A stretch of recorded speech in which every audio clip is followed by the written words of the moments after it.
ditetapkan sebagai tersangka, antara lain atas nama RS, RHS, dan TT. Saya banggakan. Mungkin langsung saja perlu saya sampaikan di sini bahwa Polda Metro Jaya telah menetapkan 8 orang tersangka dalam perkara pencemaran nama baik, fitnah, dan manipulasi data yang dilaporkan oleh Bapak Insinyur Haji Joko Widodo. Penetapan ini dilakukan setelah melalui proses asistensi dan gelar perkara, di mana proses tersebut melibatkan ahli dan pengawas, baik dari eksternal maupun internal. Untuk ahli yang dilibatkan adalah ahli pidana, ahli ITE, ahli sosiologi hukum, ahli komunikasi sosial, dan ahli bahasa. Itu yang kita minta keterangan sebagai saksi ahli.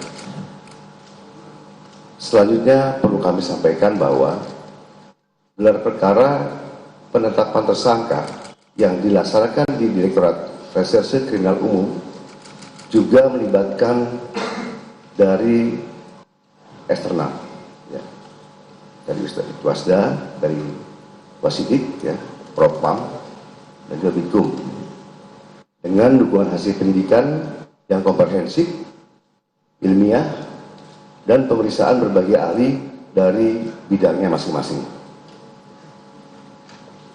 Berdasarkan hasil penyidikan, kami menetapkan 8 orang sebagai tersangka yang kami bagi dalam 2 klaster. Antara lain, 5 tersangka dari klaster pertama yang terdiri atas nama ES, KTR, MRF, RE, dan DHL.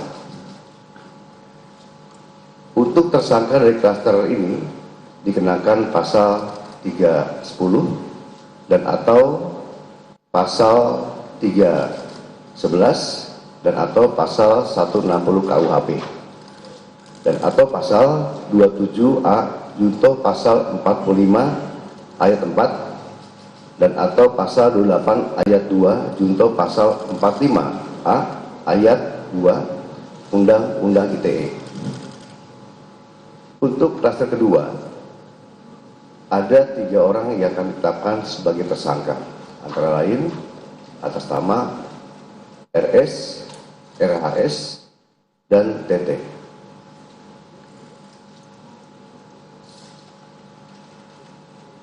Tersangka pada klaster 2 dikenakan pasal 310 dan atau pasal 311 KUHP dan atau pasal 32 ayat 1 junto pasal 48 ayat 1 dan atau pasal 35 junto pasal 51 ayat 1 dan atau pasal 27A junto pasal 45 ayat 4 dan atau pasal 28 ayat 2 junto pasal 45A ayat 2 Undang-Undang ITE.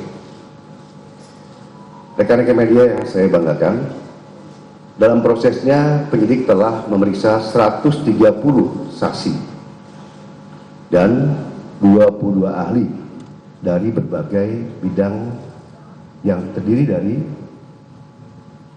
1. Dewan Pers, 2. Keterbukaan Informasi Pusat, yang ketiga Dirjen Peraturan dan Perundang-undangan dari Kemenkumham, yang keempat Akademisi Digital Forensik, yang kelima Asosiasi Digital Forensik, yang keenam Praktisi Digital Forensik, yang ketujuh Ahli Bahasa Indonesia, yang kedelapan Ahli Sosiologi Hukum, yang kesembilan Ahli Psikologi Massa, yang ke-10 Ahli Komunikasi Sosial, yang ke-11 Ahli Anatomi dari UI, yang ke-12 Ahli Hukum ITE, Yang ke-13, ahli hukum pidana. Yang ke-14, SDM Kesehatan Kemenkes. Yang ke-15, lab dokumen dan digital forensik. Selain itu, penyidik juga telah menyita 723 item barang bukti termasuk dokumen asli dari Universitas Gadjah Mada yang menegaskan bahwa ijazah Insinyur Joko Widodo adalah asli dan sah. Hal tersebut juga diperkuat oleh hasil pemeriksaan dari Puslapor Polri dalam aspek analog dan digital. Berdasarkan temuan tersebut, penyidik menyimpulkan bahwa para tersangka telah menyebarkan tuduhan palsu dan melakukan edit serta manipulasi digital terhadap dokumen ijazah dengan metode analisis yang tidak ilmiah dan menyesalkan publik. Selanjutnya, penyidik akan berkoordinasi dengan Kejaksaan Tinggi DKI Jakarta untuk proses hukum lebih lanjut. Pada kesempatan ini, kami tegaskan bahwa penanganan perkara yang kami lakukan murni proses penegakan hukum. Kemudian seluruh tahapan juga dilakukan secara profesional, proporsional, transparan, dan akuntabel. Oleh karena itu, kami menghimbau kepada masyarakat untuk bijak dalam menggunakan media sosial, jangan mudah terprovokasi oleh informasi yang tidak benar, serta selalu melakukan cek dan klarifikasi sebelum menyebarkan sesuatu. Mari kita jaga bersama suasana yang sejuk, aman, dan tertib agar ruang publik bisa selalu nyaman dan kondusif. Demikian yang kami sampaikan. Sekian, terima kasih.